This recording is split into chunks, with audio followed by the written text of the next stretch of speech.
I guess I'll start Marlon injury, right? Sorry. Uh, uh, he's progressing well. He's out of his boot, and we expect him. He can start. He's started to do some conditioning and that sort of thing. So we're hopeful that we'll have him back after our little break after the New Orleans and Northwestern State game. Hopefully, we'll be able to play him in the East Tennessee State game. Get him some minutes in that game. But he's progressing well, and we feel very good about his progress, and the foot's reacting a lot better to this surgery than the last one. Sorry, that was my opening statement. Talked to you about Darius days after the game last week, but he's also only fouled out once, and that was a bit of a problem for him last year. Just what about his discipline has enhanced this year? You know, he's just playing a lot smarter. He's such a smart player and a good player. I tell him all the time, we got to have you on the court. We need you on the court. And you know, he's really cut out some of the needless fouls. I don't mind his fouls when he's being aggressive and going for the ball. Like his fourth foul the other night was a bad foul. We missed the corner three. The other team had the rebound, two of them and one a Days, and he just flies in there and tries to take the ball from him, picks up his fourth foul. So we really talked about, you know, just use your fouls wisely. You got 5 of them to use. I got no problem using all 5 of them, but use them wisely. Let's pick up fouls around the basket, trying to take charges or shielding or those sort of things. Let's not reach and pick up some of the unnecessary fouls. And so, you know, we studied that with him in the off season, and we've constantly spoken with him about it. We've watched film on his fouls, and so, you know, we've made him aware, and at least hopefully in the game he's thinking, all right, this is a time where I can pick my spot and be aggressive. This is a time where I probably need to lay back, and you know, it's not worth it, because at this point we really need him on the court. Our team, he's the best plus minus on our team in terms of when he's on the court. You know, the scoreboard moves in a good direction for the Tigers when he's out there, and so we really need him out there. We need him out there for long periods of time. So him being able to sustain this and sustain playing without fouling is huge for him and huge for our team as well. If you would humor the New Orleans person who is here today, Coach, will UNO be, how often do you think they'll appear on the schedule? Would you ever consider going down to New Orleans to play? And have you had any discussions with Tulane about playing them? I know it's kind of a 3-part question. Wow, we're all over the place today. We're all over the place, yes. So I've known Celeste for a long time, their head coach. I've known him since he was at Northwestern State. And I know a couple of their assistants. I've known Coach Bailey, Jody Bailey, their assistant, since he was at Colorado. And Coach Smith, one of their other assistants, I've known for a long time as well. So this was a game that obviously makes sense to play. When when you play these type games, it makes sense to keep everything in state if possible. I do, you know, next year we're going to play in Shreveport. We're going to play a game in Shreveport next year. So I think it is important for us to get around the state, and I do want to play teams around the state. I'm looking at our next voyage will probably be to Lake Charles, and then maybe over to New Orleans, whether it be UNO, Tulane, whoever it may be. But we do want to, you know, get around the state because we got fans all over the state, and it's tough for them to get here for basketball because the games are during the week. It's not like football where games are on Saturday and you can come in Friday, you know what's going on. So it's important for us to kind of move around the state. That's why we went to Louisiana Tech, obviously, to help out up there, but get to the Monroe area. We're going to go to Shreveport next year, and then we want to kind of work our way to all the corners of the state. So I do think that's important for our program. And New Orleans, Tulane, you know, anybody like that, we're certainly, you know, look at playing when we go to New Orleans. You talk a lot about just how you want this team to be inside out playing. I mean, have you been pleased the last couple games with the way that kind of offense has been shaping, or do you want them to be taking as many threes as they have been? I think we've taken, for the most part, the last couple games, we've taken much better threes. And so I feel like, you know, as long as we touch the paint, we're really good with transition threes and paint touch threes. We shoot over 50% on those. The problem is all the rest of them, and we don't take enough of the transition and paint touch threes. And so our team's well aware of how I feel about our shots. We went through that very, very clearly yesterday in great detail. And so I think we'll be taking better shots. If we'd shoot the really good ones, we pass up some really good ones and take some poor ones. And so we gotta shoot the really good ones if we want to become more efficient. Southland. Tyler, you're still with us. Yeah, absolutely. Couple more weeks. Huh? Just 2 more weeks. Okay. Southland Conference is having a bit of a moment with SFA beating Duke. McNeese Oh. gave Texas a scare. I was recruiting Saturday. I went to go football game. I was in Dallas recruiting. I was at the restaurant eating before the game, and I pulled up that Texas McNeese game. I've known Heath Schroyer for Right. 15 years, and Coach Aiken, their assistant. So I pulled up I saw the game was close. I started watching that, and then you got obviously Nichols beat Pitt and played us really close, and played Rhode Island really close. They were picked 11th in the league. New Orleans picked to win the thing, and Coach Keller, Stephen F. Austin's obviously got a good team. Abilene's got. It's a good league. I'm sorry. What was your question? My question was, Oh. how do you avoid kind of being a victim of one of those upsets or scares? Well, I don't like to talk to our guys about what other teams are going through. I think sometimes that's a self-fulfilling prophecy. If this is a trap game, or this is this, or this is that. What is that? You're either prepared or you're not. Let's prepare. Let's do what we do.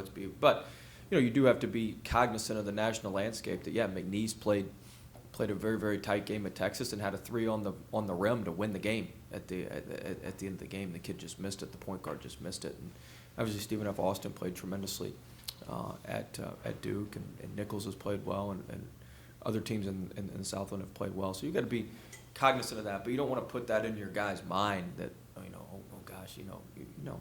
this game's we've got to continue to get better. We've got to continue to improve. New Orleans plays extremely, extremely hard. They play as hard as any team we've played all year, just in terms of how they get after it, how hard they play, how scrappy they are. And so, it's about us. Can we be as hard? Can we play as hard? Can we be as tough? Can we be as scrappy as they are? And if we take care of those things, then we'll be fine. Also, a personal follow-up. You mentioned a trip to Lake Charles. Is that because of your relationship with Heath and Aiken and that crew over there? Yeah. You'd been doing very well with rebounding this year, and the other night you gave up 15 offensive. What went into that? I know they had a little bit of length on Well, you. they're really good. They went to the tournament in Charleston with Florida and UConn and Miami and all those guys, and they were the best rebounding team at the tournament in Charleston. So part of it is they are really, really, really, really good rebounders. In one of the games, 30 had 17 rebounds in Charleston. So they just pin their ears back and they go. Now, do we need to be more physical? Yes. Our issue on Friday night was really our guards. Our guards didn't help us at all. Our guards got back to kind of standing and watching as opposed to cracking down and helping us on that weak side. So we got to get back to getting that straightened out. Just a little fix again. Hopefully it's just a little fix. Hopefully it's not a big fix, but hopefully we're changing the oil and rotating the tires. We're not dropping the transmission. So I think we'll get it corrected. Coach, back to the upset discussion and throw Kentucky in there, losing that game. Is that good for college basketball? Obviously, people think of college basketball, they think of March Madness and the great upsets. But when they're happening in November, is that a trend? Is that what we're going to see from here on out? And what are your thoughts philosophically about that? I think a lot of it is, you mentioned Kentucky, but a lot of us are relying on young players. And so anytime you got young players, you're going against veteran players, veteran teams that have a system. It's very, very difficult. It takes you some time to hit your stride. Kentucky's going to hit their stride at some point this season.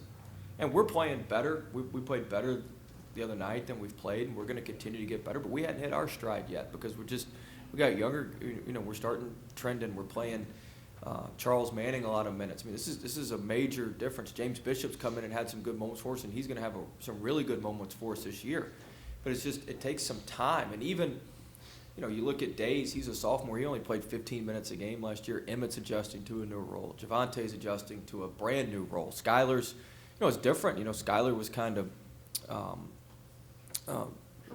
he was kind of, the second in command.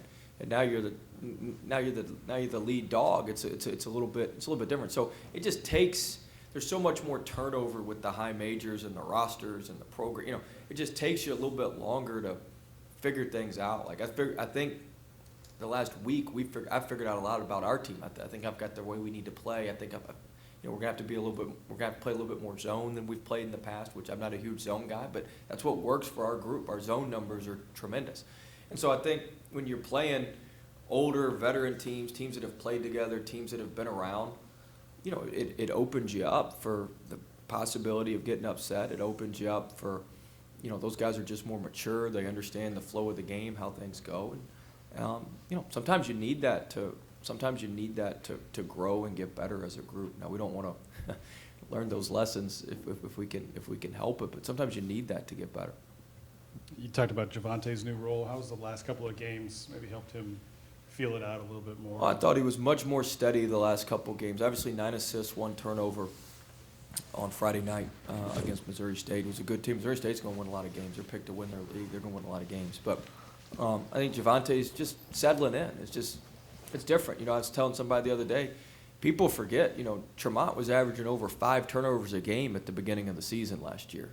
And then we went to Las Vegas, and he started playing a lot better. But, I mean, you know, it takes some time. I mean, Tremont was a phenomenal player as a freshman, moves into a different, you know, with a different team as a sophomore, and he was struggling. And then we didn't have any turnover problems the rest of the year after that. So I think a lot of it's just, like I said, the acclimatization and learning how to play with your new teammates. And, you know, I was telling our staff, just looking at our turnover problems early in the year, we probably don't play enough pickup in the summer.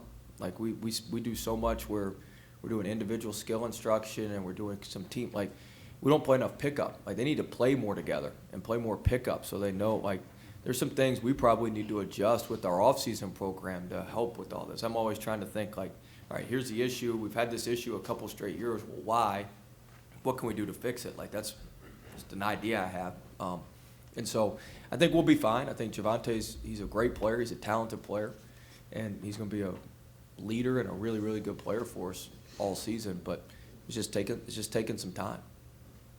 I was going to ask you about the same thing. Is that a harder transition than people realize to move from being off the ball back to the primary ball handler? Yeah, it's a huge. I mean, you know, it's a huge transition.